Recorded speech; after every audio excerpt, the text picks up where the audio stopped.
Hello there, hashtag here, round two. Of zones, we're talking about zones. Now, zone two is the one we're going to talk about today. Now, I have waffled on in the past about zone two and how important it is. Now, zone two is not easy if done correctly. Now, there's such a wide range of what zone two is. Okay. Now, we are not talking in cycling terms. We are not talking Tadej Pogacar zone two, where we can go up to 350 watts for 6 hours. Okay. Zone two is quite a wide range. Okay. But it does keep you in the aerobic system. Now, using a coach, we'll be able to identify, that'll be me, we'll be able to identify where those zones are. Now, typically, it should be somewhere between 60% and around 70-75% of your max heart rate or your FTP or your top end, what we call your threshold, whether you're running or cycling or even swimming.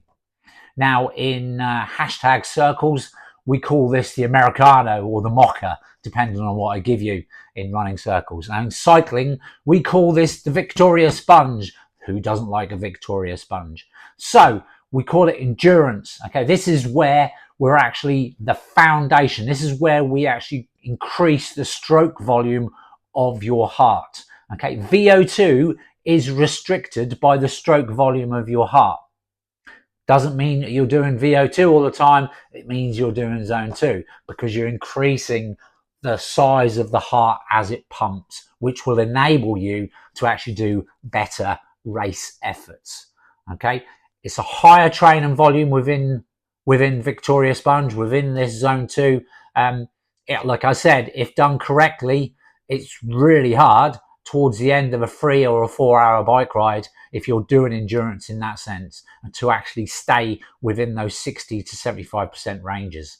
Okay, over time, it increases your aerobic capacity. Okay, when you're doing endurance training, that is your limiter, aerobic capacity. So a lot of the time we can do zone two training without too much fatigue. When we do the hard stuff, we do need a day or so off, or we do need some zone one recovery in between.